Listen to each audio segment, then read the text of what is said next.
j'ai vécu pratiquement toute mon existence entre la mer et la montagne. En commençant par la mer, puisque je suis d'origine bretonne par mes parents. J'ai fait du bateau dès tout petit. Et puis je suis arrivé à la montagne plutôt assez tard, puisque j'ai commencé à m'intéresser vraiment à l'alpinisme, j'avais une quarantaine d'années. À un moment, j'étais monomaniaque avec le bateau, c'est-à-dire que c'était toute ma vie, la mer, et devenir un bon marin, un bon compétiteur. C'est vrai que pour moi, le bateau, ça a toujours été de la compétition. J'ai commencé très jeune, et je n'ai existé en voile que par la compétition, et ça choquait des gens quelquefois parce que je leur racontais dans des conférences que finalement moi ce qui m'intéressait c'était la performance de mes bateaux et que je voyais pas ce qui se passait autour. D'ailleurs c'était vrai puisque j'ai dû faire l'équivalent de 5 tours du monde entre les différentes transats, en solitaire, en double, les tours du monde, etc. Et je ne connaissais rien du monde, c'est-à-dire qu'en fait à Cape Town je connaissais très bien par cœur les quais, les voileries, les chantiers. Même chose à Auckland, même chose à Rio de Janeiro, partout. Donc, lorsque j'ai décidé de faire de l'alpinisme et de la montagne, je m'étais dit que de toute façon, je la ferais d'une façon différente, c'est-à-dire en regardant autour de moi. Je ne serai jamais complètement à l'aise en montagne comme je le suis en bateau. Je pense que le vrai lien entre les deux, c'est l'humilité qu'on doit avoir vis-à-vis des éléments. Je pense qu'il y a plus de monde qu'on l'imagine qui sont dans ces deux mondes et qui font des choses extraordinaires. J'ai beaucoup plus élargi mes rapports humains depuis que je fais de la montagne. C'est la rencontre avec les gens, dans le village où je suis, les autres montagnards, les gens que tu croises sur la route. Non, ça c'est certain. Je pense que les souvenirs sont souvent liés aux belles histoires. Le défi de l'Everest, ça a pris beaucoup de temps. Pour moi, l'Everest, c'était un vrai truc parce que c'est une histoire complètement improbable et qui a justement resserré les liens entre les gens qui ont participé à cette histoire. J'avais envie quelque part d'aller au Népal, d'aller au-dessus de 8000, de faire de la haute altitude, si possible au Népal parce que je ne connaissais pas du tout le pays et il m'intriguait beaucoup. J'ai lu beaucoup de récits d'aventuriers, les premiers grimpeurs qui sont passés par le Tibet, etc. Enfin moi, j'avais envie de connaître ce pays. Une vraie différence entre la mer et la montagne.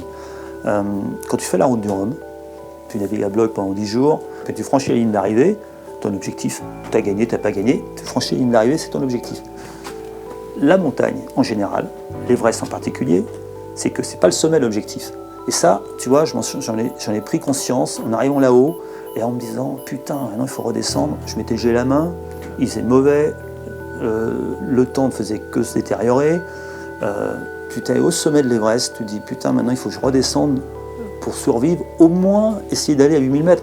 Et c'est rien, c'est 850 mètres de dénivelé, tu rigoles quand tu es dans les Alpes, mais là, c'est une histoire de survie incroyable. Et je pense que pourquoi, dans ces montagnes-là, les 3/4 des gens se tuent à la descente, c'est parce qu'ils n'ont pas évalué l'objectif. Tu vois, c'est des choses comme ça que j'ai vraiment appris là, et qui sont importantes.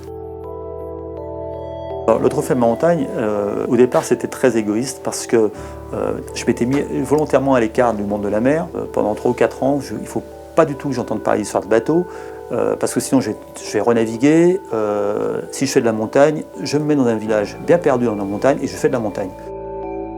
À un moment, je me suis dit, ça serait quand même bien de garder contact avec les marins.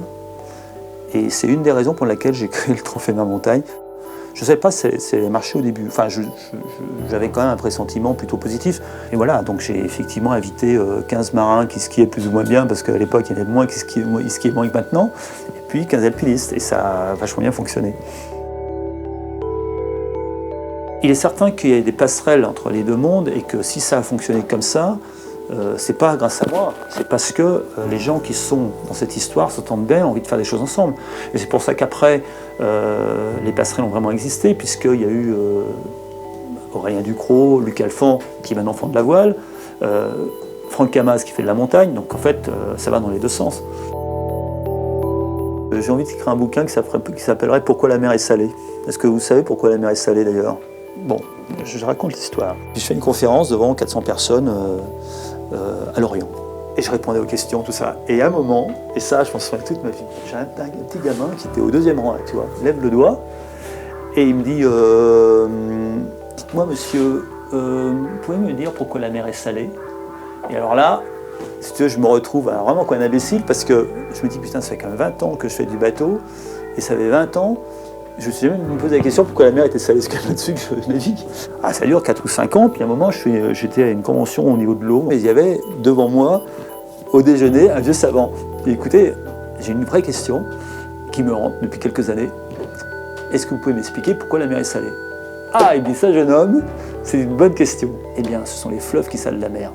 Et il m'explique effectivement, les fleuves, en partant des hauts des montagnes et en descendant jusqu'à la mer, charrient des sels minéraux, dont du sodium. Mais ça, depuis des millions et des millions d'années. Et tout ça, ça s'est mis au fond de la mer, et donc ça se dissout. C'est pour ça que la mer est salée. Ça résume bien l'histoire entre la montagne et la mer.